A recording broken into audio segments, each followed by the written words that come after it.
The barn door was my heavy. He pushed it God. open slowly, and then everything changed. The silence hit him first, not the good kind of silence. The wrong kind.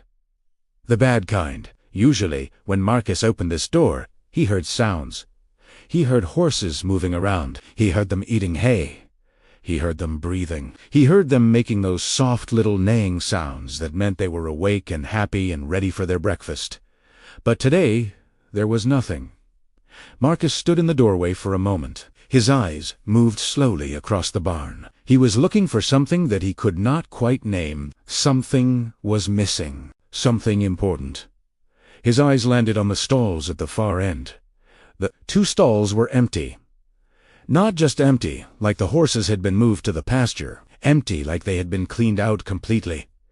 The water buckets were gone. The hay feeders were gone. The blankets that always hung on the stall doors were gone. Even the straw on the floor had been swept out and removed. The stalls looked like they had never been used, like horses had never lived there at all. Marcus walked toward those stalls very slowly. With each step his heart beat faster and faster. He could hear it in his ears, boom, boom, boom. He reached the empty stalls and looked inside. His hands started to shake. The horses that had been here yesterday were named Starlight and Pearl. Starlight was a beautiful chestnut color that looked like copper in the sunlight. She had been on this ranch for 7 years. Pearl was a black horse with white markings that looked like someone had painted them by hand.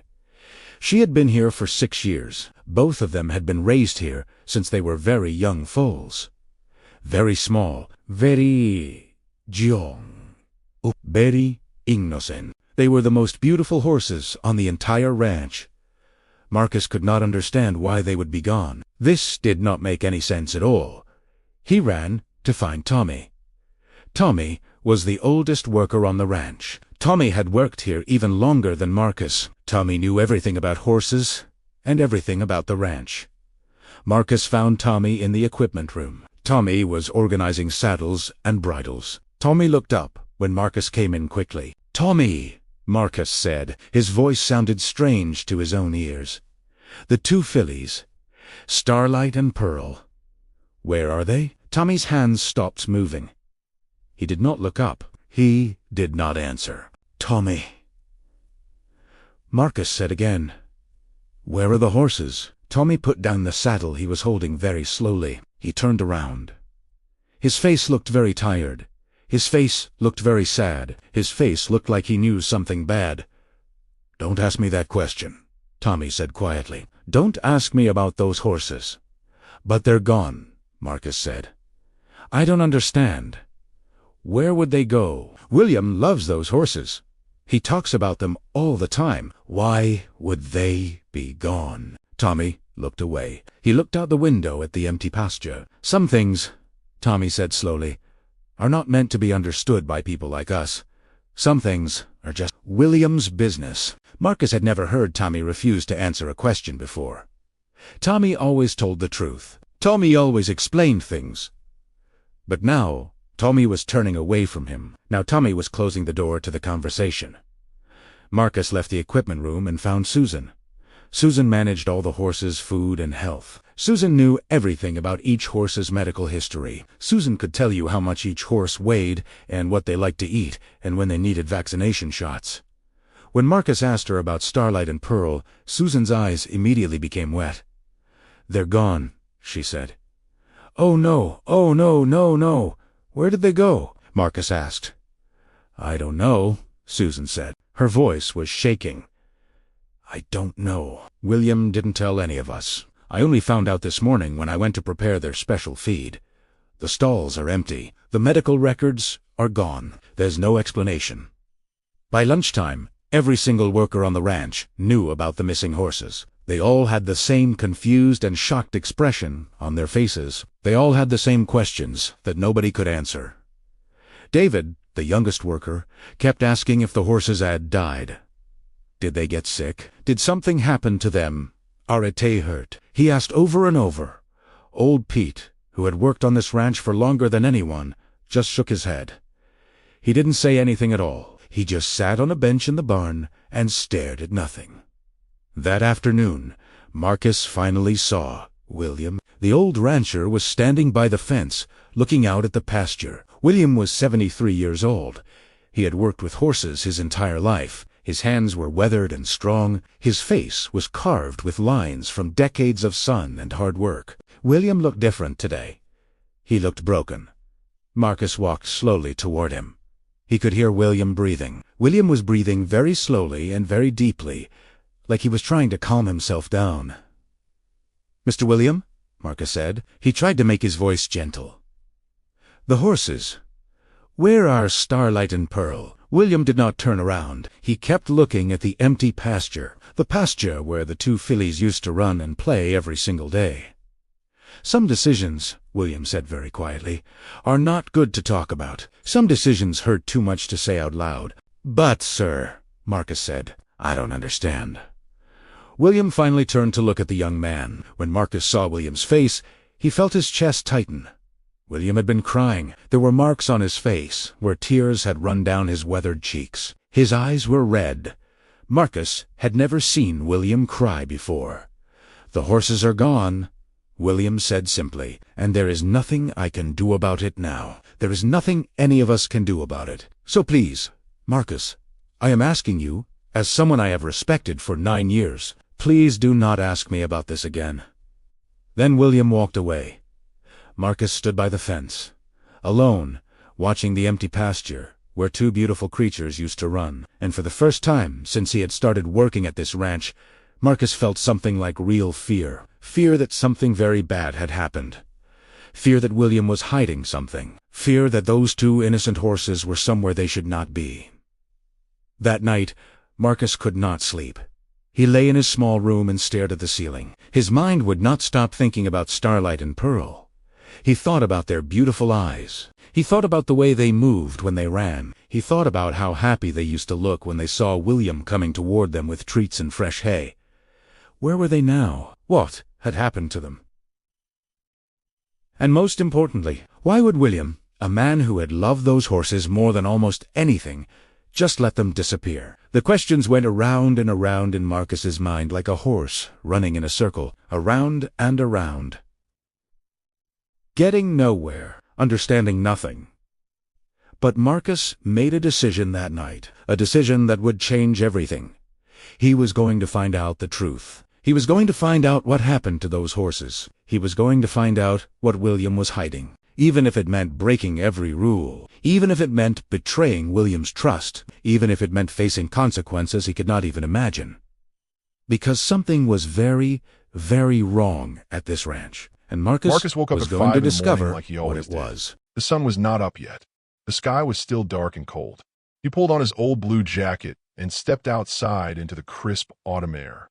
His breath came out like small clouds of white smoke. The ranch was quiet. Everything was still sleeping. He walked toward the barn. His boots made crunching sounds on the gravel path. He had been doing this job for 9 years now. 9 years of waking up early. 9 years of walking the same path. 9 years of loving these horses more than he loved almost anything else in the world. The next morning, Marcus made a decision that he knew was wrong. He knew it was wrong, but he also knew it was necessary. He waited until William left the ranch. William always went to town on Tuesday mornings. He bought supplies. He paid bills. He met with other ranchers at the coffee shop. He would be gone for at least 3 hours, maybe 4. Marcus had 2 hours to do what he needed to do. His heart was pounding as he walked toward William's office. The office was in a small building near the main house. Nobody ever went into William's office except William. It was private. It was sacred. It was completely off limits to everyone else who worked on the ranch. Marcus knew he was breaking a rule, a big rule, a rule that could get him fired. But he had to know the truth. The office door was not locked. Marcus opened it slowly. Inside, the air smelled like old books and leather and dust. There was a big wooden desk. There were filing cabinets. There were shelves filled with papers and photographs and records going back decades. Marcus's hands were shaking as he walked to the filing cabinets. He opened the first drawer carefully.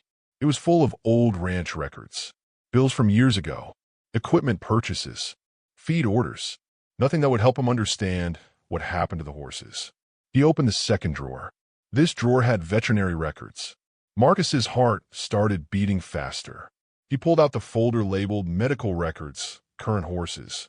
Inside were detailed papers about every horse on the ranch. There were notes about their health. There were records of vaccinations. There were dates of injuries and treatments. But at the front of the folder were two separate files. One was labeled Starlight, Special Examination. The other was labeled Pearl, Special Examination. Marcus opened Starlight's file first. The papers were dated 6 months ago. They were from a veterinary clinic 3 states away. The papers described Starlight in very specific detail. Her age, her weight, her health status, her temperament, her abilities. It was like someone was documenting her for an important purpose. But what purpose? Marcus read through the entire file. The veterinarian had examined Starlight very carefully. There were measurements. There were notes about her strength and her condition. The veterinarian had written that she was an excellent specimen and that she was suitable for breeding or athletic purposes. Why would William need this kind of examination? Marcus opened Pearl's file. The same thing. The exact same thing. Another veterinary examination from 6 months ago. Another detailed description. Another note saying Pearl was an excellent specimen. Marcus sat down in William's leather chair. His mind was trying to understand what this meant. Why would William get these special examinations for his 2 most loved horses? What was he planning? Then Marcus noticed something else. There was a stack of papers underneath the veterinary files. Papers that looked different. Papers that looked like bank documents. Marcus pulled them out. His eyes grew very wide.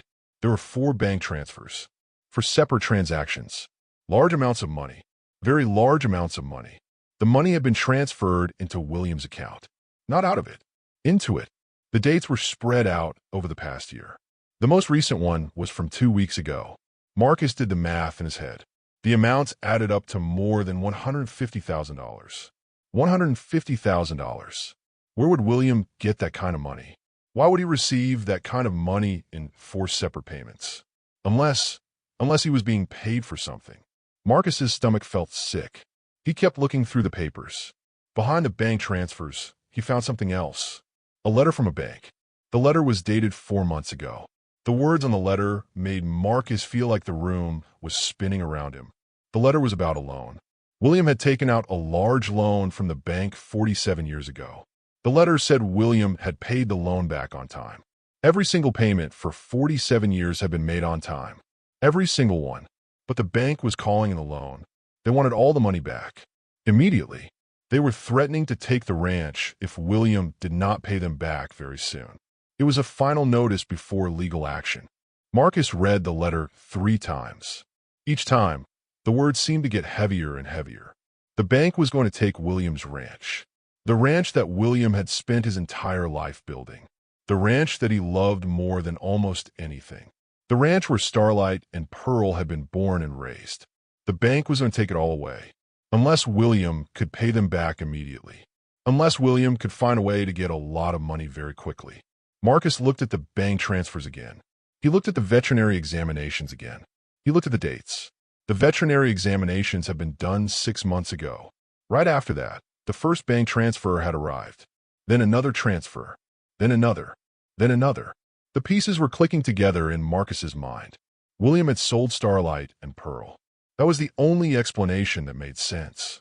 That was the only answer that fit all the pieces. William had gotten special examinations done on the 2 horses. Then he had sold them to someone. Someone who was willing to pay a lot of money for them. Someone who had paid the money in 4 separate installments over the course of several months. And William had used that money to try to save his ranch from the bank. Marcus felt tears forming in his eyes. But they were not sad tears. They were angry tears. He understood now why William looked so broken. He understood why William had refused to talk about the horses. He understood why the stalls had been cleaned out so completely. William had made an impossible choice. Keep the horses and lose the ranch. Lose everything he had worked for his entire life. Lose his home. Lose his legacy. Or sell the horses.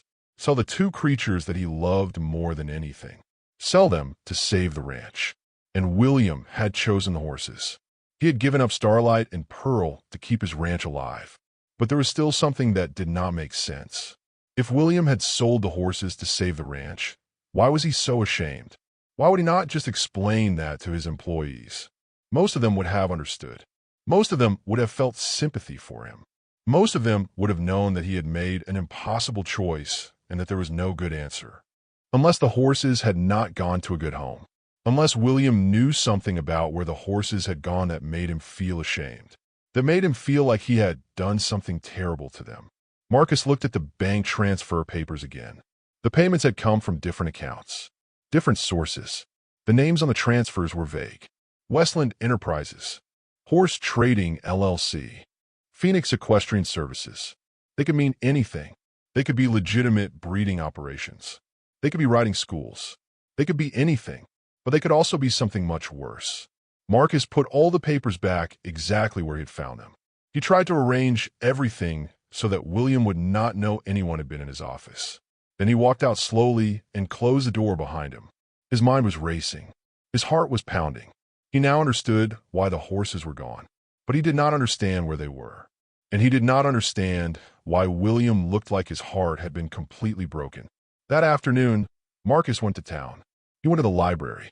He used the library computer to search for information about horse auctions. He searched for information about horse sales. He searched for information about where valuable horses went after they were sold. What he found made his blood run cold. Horses that were sold at auction could go anywhere. They could go to breeders. They could go to riding schools. They could go to people who just liked horses as pets. But they could also go to places that were not so nice. Places where horses were made to work too hard. Places where horses did not receive proper care. Places where horses were treated like machines instead of living creatures. Marcus read about rescue organizations that try to track horses that had gone missing.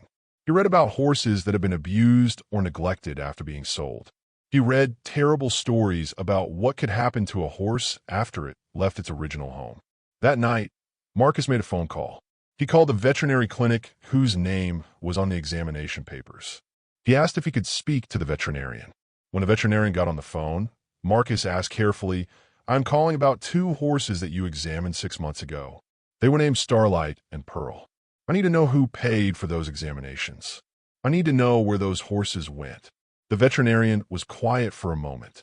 Then she said, "I cannot give out that information. Patient privacy and all that. But I can tell you this. Those examinations were done as part of a pre-sale evaluation. The person who paid for them was planning to sell those animals. That is all I can tell you. Pre-sale evaluation. The horses were being prepared to be sold." Marcus thanked the veterinarian and hung up the phone. Then he sat in the dark and made a new decision. A decision that would change everything. He was going to find out exactly where those horses had gone. He was going to track them down. He was going to understand what had happened to Starlight and Pearl. He was going to find out if they were safe or if they were suffering. And then he was going to decide what to do with that information. Marcus did not sleep that night.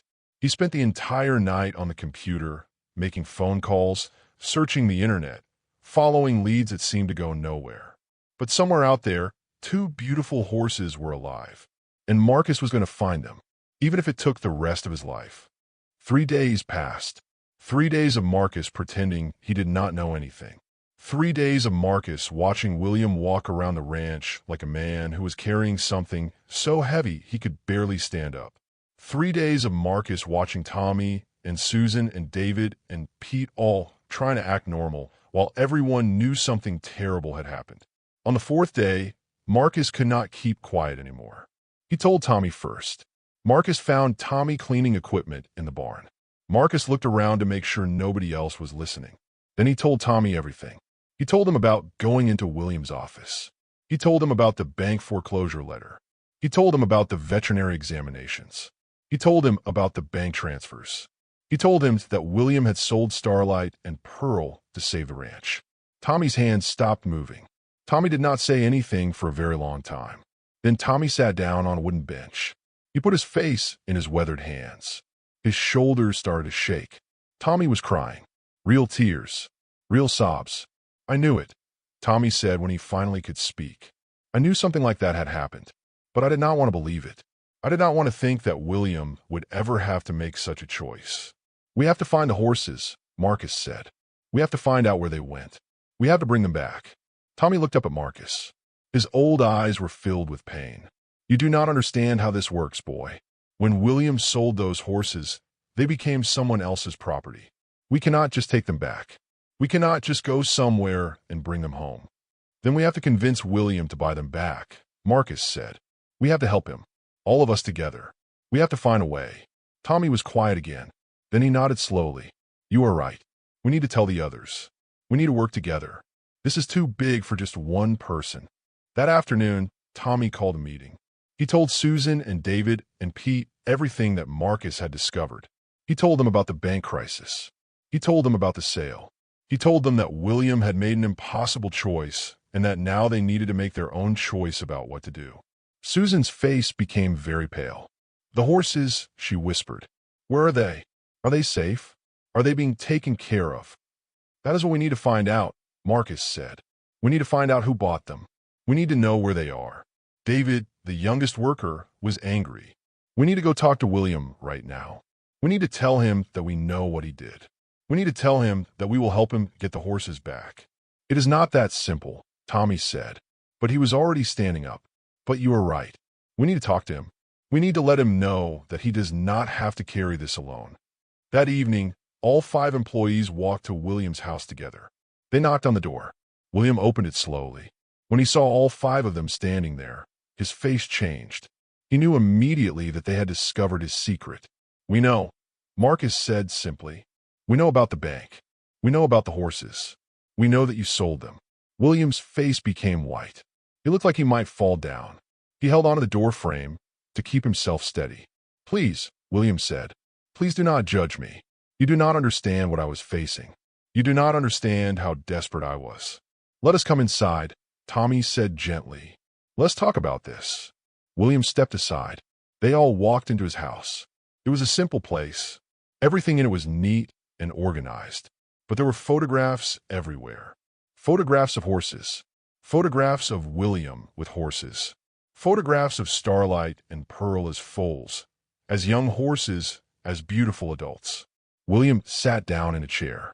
He looked very old suddenly, very tired, very broken. I did not want to, William said. His voice was shaking. I did not want to sell them. Those 2 horses were like my children. I raised them. I trained them. I love them. Then why did you? Susan asked. Her voice was soft. She was not angry. She was just trying to understand. William took a deep breath. The bank called in the loan. 47 years I have been paying them. 47 years without missing a single payment. And then they decided the market had changed. They decided they wanted their money back immediately. All of it. They gave me 3 months or they would take everything. He paused. The room was completely silent. I looked at my options, William continued. I could lose the ranch. I could lose this home that I have built my entire life around. Or I could sell the horses. 2 horses. Beautiful horses. Valuable horses. Horses that would bring in enough money to pay the bank and keep my property. So you sold them, Marcus said. It was not a question. I sold them, William said. His voice broke on the words. I took them to an auction house. Not a local one. An auction house 3 states away. I told myself that another rancher would buy them. Another person who would care for them. Another person who would love them like I do. But that is not what happened, Tommy said. He was not asking a question either. William shook his head. His hands are shaking very badly now. I do not know what happened, William said. I do not know where they went. I did not follow up. I cannot follow up. I was too ashamed. I was too broken. I gave those horses to an auction house, and then I tried to pretend it never happened. David stood up. He was so angry that his face was red. You mean to tell us that you sold those horses to an auction house, and you did not even check to see if they were going to be okay? You just let them go to anyone who would pay money. I know, William whispered. I know how terrible that was. I know I failed them. I know I failed everyone. But I was desperate. I was drowning. I did not know what else to do. Susan walked over to William. She put her hand on his shoulder. We are not here to make you feel worse, she said. We are here to help. We are here to fix this together. We're going to find those horses, Marcus said. We're going to find out where they are, and we're going to bring them home. William looked up at Marcus with tears streaming down his face. You would do that? After what I have done, you would help me. Of course we would, Tommy said. You're like family to us. And those horses are part of this ranch. They belong here. We're going to find them. I do not know if that is possible, William said. An auction house. Horses are resold so many times. They go to different places. I do not know if we could ever track them down. Then we will try, Marcus said firmly. We will try because it is the right thing to do. We will try because those horses are innocent. They did nothing wrong. They did not ask to be sold. They did not ask to be taken away from their home. Pete, who had not said anything until now, finally spoke. My sister, he said, she runs a horse rescue organization 3 hours from here. She knows people all across the country, people in the horse community. If anyone can help us track down those horses, she can. Call her, William said immediately. Please, call her right now. Pete made the phone call. His sister answered on the third ring. Pete explained everything. He told her about the auction house. He told her about Starlight and Pearl. He told her about William and about how desperate they all were to find the horses. When Pete hung up the phone, he was smiling. She says she will help us, he said. She says she has connections. She says the horse rescue community is small, but it is also very connected. If those horses are still alive, we will find them. William stood up. He walked to the photograph on his wall. The photograph showed Starlight and Pearl together, young and happy and beautiful. William reached out and touched the photograph gently. I am sorry, he whispered. I am so sorry. Now we're not sorry anymore, Marcus said. Now we're going to bring you home. Both of you. I promise. And in that moment, something changed in the house. The shame lifted slightly. The hopelessness began to fade. A new feeling started to grow in the room. A feeling of determination. A feeling of purpose. A feeling that maybe, just maybe, they could fix what had been broken. The search for Starlight and Pearl was about to begin. The search took 3 weeks. 3 weeks of phone calls. 3 weeks of emails. 3 weeks of following leads that seemed to go nowhere. 3 weeks of hope mixed with desperation, mixed with fear about what they might find. Pete's sister, Janet, was relentless. She worked with horse rescue organizations across 5 states. She contacted people at auction houses. She called breeders. She contacted horse dealers and trainers and sanctuaries and anyone else who might know something about 2 fillies that had gone through an auction 3 months ago. Marcus spent every evening on the phone or computer. Susan searched through social media and online forums. Tommy made calls to people he had known for 50 years in the horse business. Even David, despite his young age, proved to have an incredible ability to follow the paper trail of sales and transfers. And William sat in his house, looking at photographs of Starlight and Pearl, waiting for news that would either bring him hope or destroy him completely. Then, on a Tuesday afternoon, Pete called. We found them, he said simply, or we found where they might be. The trail had gone cold several times. But Janet had remembered talking to a horse dealer in Nevada who had mentioned buying 2 young fillies from an auction house buyer in Phoenix. That dealer had sold them to a riding school. The riding school had then resold them to a property owner who used horses for work. But the information was old. The property owner had already resold them again. This time, they had gone to a breeding operation that was known in the rescue community. Not for good reasons. When Marcus heard the name of the place, his stomach dropped. Janet had mentioned it once during a phone call. She had said it was a place where horses worked too hard and received minimal care. Marcus drove out there alone on a Thursday morning. He told no one where he was going. He just needed to see for himself. The property was about 2 hours away, located in a rural area that was nothing like William's carefully maintained ranch. As Marcus drove through the gates, his heart began to beat very fast. His hands felt sweaty on the steering wheel. The first thing he noticed was the silence. Not the peaceful silence of a ranch where horses were happy. The wrong silence. The silence of resignation and suffering. The fences were in bad condition. The buildings were old and weathered. The pastures were muddy and mostly empty of grass. There was no shelter in some of the pastures. There was no shade. There was nothing to protect horses from the hot sun or from the rain. And everywhere there were horses, but not healthy horses. These horses looked thin. Their coats were dull. Their eyes looked tired and sad. They moved slowly, like it took all their energy just to walk. Marcus parked his truck and walked toward the nearest pasture. His eyes scanned across the horses. 1, 2, 3. There were at least 6 horses in this one pasture. He was looking for a chestnut horse and a black horse. He was looking for Starlight and Pearl. And then he saw her.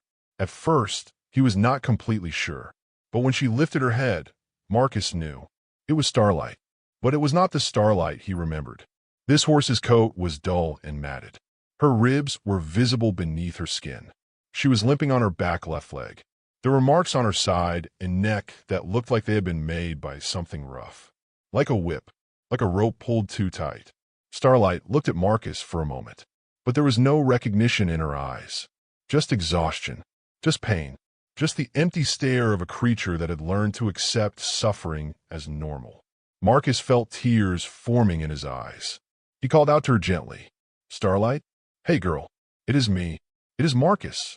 The horse did not move. She just stood there, trembling slightly. Marcus walked slowly toward her. He kept his hands open and his voice soft. When he got close enough to touch her, he reached out gently. He put his hand on her neck, and Starlight flinched. She actually pulled away from his touch. This horse that had trusted humans her entire life. This horse that had been loved and cared for and trained by William with nothing but kindness. This horse was now afraid of human touch. Something inside Marcus broke. He walked the entire property. He looked at every pasture. He looked at every horse. He was looking for Pearl, but he could not find her. He found a property owner in a small office building. The man was large and rough-looking. He had the kind of face that suggested he did not care much about the animals in his care. "I'm looking for a black horse," Marcus said. "A black thoroughbred with white markings. She would have been brought here about 2 months ago." The property owner looked at Marcus with suspicion. "Who is asking?" "I'm asking because she is mine," Marcus said. He was not lying. Even though Pearl was technically William's horse, she felt like she belonged to all of them. "I need to find her." "We had a horse like that," the property owner said. "But we sold her." The words hit Marcus like a punch in the stomach. "When?" Marcus asked. "When did you sell her?" "About 3 weeks ago," the property owner said. He was already turning back to his paperwork. He clearly was not interested in this conversation. "Sold her to another buyer. I do not have her anymore." "Where did she go?" Marcus asked. His voice sounded strange to his own ears. "Where is she now?" "I do not know," the property owner said. "I just sell them. I do not track where they go after that." Marcus left the property with his heart pounding and his mind racing. He had found Starlight, but Starlight had been abused. Starlight had been worked too hard and fed too little. Starlight had learned to fear the very people who were supposed to care for her. And Pearl was gone, resold again, lost to yet another owner somewhere unknown. That night, Marcus told the others what he had found. The reaction was immediate and powerful. Tommy became very quiet. Susan cried. David was filled with rage. Pete looked at William with so much sympathy that it seemed like he might break. And William looked like he might die. "I did this," William said. He was barely able to speak. "I caused this. I sold those horses, and this is what happened to them. This is what I did." "It is not your fault," Tommy said. But even he did not sound completely convinced. "It is my fault," William said. His voice was getting louder, getting more desperate. "I sold them to an auction house. I did not check. I did not make sure they would be cared for. I just let them go. And now Starlight is being abused, and I do not even know where Pearl is. She could be anywhere. She could be suffering. She could be—" He could not finish the sentence. Marcus stood up. His jaw was set with determination. "Then we keep searching. We find Pearl, and we bring both of them home, and we save them." "How?" William asked. "How do we save them?" "Starlight is not mine anymore. Pearl is not mine anymore. The people who own them now, they can do whatever they want with them. Not if we can convince them," Marcus said. "Not if we can find them and offer to buy them back. Not if we work together. It will cost money," Tommy said. "Buying horses from people like that, it is not cheap." "Then we find the money," Susan said. She was already reaching for her phone. "I'm calling everyone I know. I am starting a fundraiser. I am posting on social media. I'm going to tell everyone what happened to these horses." "We go back and get Starlight," David said. His young face was filled with fierce determination. "We go back to that property right now, and we tell that man that we want to buy her. We tell him we will pay him whatever he wants. Even if it costs everything." William asked. "Even if it costs everything," David said without hesitation. Marcus looked at William. The old man's face was streaked with tears. His hands were shaking. But there was something else in his expression now. Something that looked like hope mixed with determination. "We are going to save those horses," William said. It was not a question. It was a statement of absolute fact. "Whatever it takes, however long it takes, whatever we have to do, we're going to bring them home." The next morning, they drove back to the breeding operation. The property owner was surprised to see them. He was even more surprised when they offered to buy Starlight immediately. They offered a large amount of money, more than what the horse was probably worth to him. The property owner hesitated for only a moment. Then he nodded. Within 2 hours, Starlight was in a trailer heading back to William's ranch. But as they drove, Marcus could not stop thinking about Pearl. Pearl was still out there somewhere. Pearl was still suffering. Pearl was still lost. And they had no idea where to find her. The search for Pearl lasted 14 more days. 14 days of dead ends. 14 days of following leads that went nowhere. 14 days of William's hope slowly turning back into despair. They had found Starlight. They had brought her home. But Pearl was still out there somewhere. And with each day that passed, the fear grew that she was suffering, that she was being mistreated, that she might never come home. Starlight's recovery at the ranch was slow but steady. The veterinarian came and examined her. The vet said that the marks on her body were from overwork and rough handling. The limp in her back leg was from a strain. With proper rest and care, Starlight would heal. But it would take time. What took longer was rebuilding her trust in humans. When Starlight first arrived back at the ranch, she would not let anyone touch her, not even William. She would flinch at sudden movements. She would jump at loud noises. The vibrant, trusting horse that William had raised was gone. In her place was a scared, broken creature that had learned to expect pain. William spent hours every day just sitting near her pasture. He did not try to touch her. He did not try to force any interaction. He just sat there quietly, letting her know that he was there, that he was not going anywhere, that maybe, eventually, she could trust him again. But Pearl was still missing. Marcus was beginning to lose hope. He had contacted every horse rescue in 5 states. He had searched every online database. He had made hundreds of phone calls. Nothing. Pearl had simply vanished after being sold by the breeding operation. Then, on the afternoon of day 14, Pete's phone rang. It was Janet, his sister. She was calling from a horse sanctuary about 4 hours away. She was out of breath. She was talking very fast. "I think I found her," Janet said. "I found a black horse with white markings. She came through a slaughter facility. She was supposed to be processed this afternoon, but I pulled her out at the last minute. She is here at my sanctuary right now. And Marcus, she is in terrible condition." Marcus felt like the room was spinning around him. "Is she alive?" he asked. "Barely," Janet said. "She is very, very thin. She has several infections. She was worked to exhaustion. She has old scars and new injuries. But yes, she is alive. And if I had not pulled her out this afternoon, if I had been just a few hours later, she would have been gone. She would have been sent to slaughter." Marcus closed his eyes. He felt tears running down his face. Pearl had almost died. She had been 1 day away from being killed. And the only reason she was alive was because Janet had gotten a phone call at the exact right moment. Because she had decided to check one more facility. Because she had believed that Pearl's life was worth saving. They drove to Janet's sanctuary that evening. The facility was much better than the breeding operation. The pastures were clean. There was shelter. There was fresh water and good hay. The horses here were being cared for. They were being healed. But when Marcus saw Pearl, his heart broke all over again. This horse was in much worse condition than Starlight had been. Pearl was skeletal. You could see every bone in her body. Her coat was matted and scarred. Her eyes were dull and lifeless. She had a deep cut on her front left leg that was only beginning to heal. She had marks all over her body from whipping or ropes pulled too tight. William stood next to Marcus and just stared. "Oh God," William whispered. "Oh my God, what have I done? What have I done to you?" Pearl did not even look at him. She just stood there, trembling, lost in whatever nightmare she was trapped in. Janet explained that Pearl would need extensive medical care, multiple veterinary visits, antibiotics for the infections, proper nutrition to build her strength back, physical therapy for her leg, and most importantly, she would need time and patience to heal psychologically. She would need to learn that humans could be trusted again. How much will all of this cost? William asked. A lot, Janet said. Probably $30,000 to $40,000. Maybe more. But I will do it. We will do it together. I will pay for everything, William said immediately. Whatever it costs. However long it takes. She will not want for anything.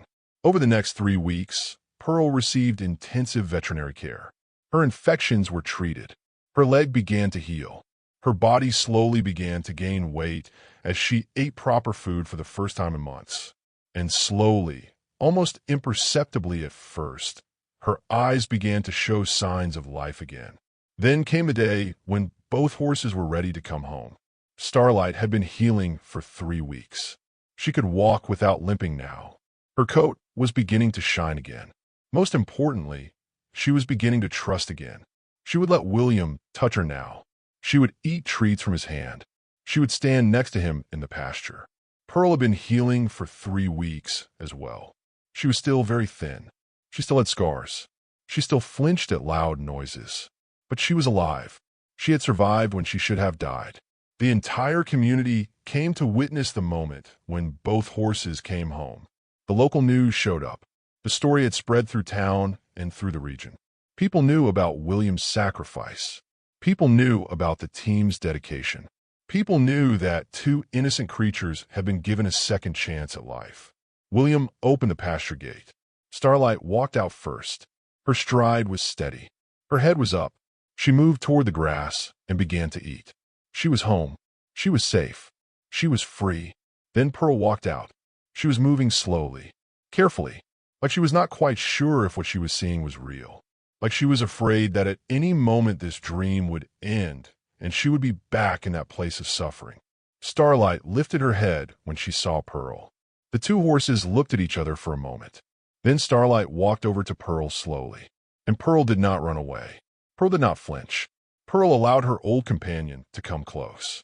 The 2 horses stood together in the afternoon sun. And then they did something that made everyone watching gasp. Pearl lowered her head and rested her forehead against Starlight's neck. It was a gesture of trust, a gesture of recognition, a gesture that said, "You are the only familiar thing in this strange world. I trust you." William sat down on the ground and cried. Not sad tears this time. Tears of relief. Tears of redemption. Tears of gratitude that both horses had survived. That both horses had made a home. Over the following months, both horses healed completely. Starlight's limp disappeared. Her coat became brilliant and shiny again. Her eyes regained the spark that suggested she remembered what it felt like to be happy. Pearl gained weight. Her scars faded. Her leg healed completely. And most importantly, both horses learned to trust humans again. They learned that not all humans hurt them. They learned that William loved them. They learned that they were safe. Every single evening as the sun set, William walked out to the pasture where Starlight and Pearl stood together. He stood by the fence and watched them. He watched them graze. He watched them run.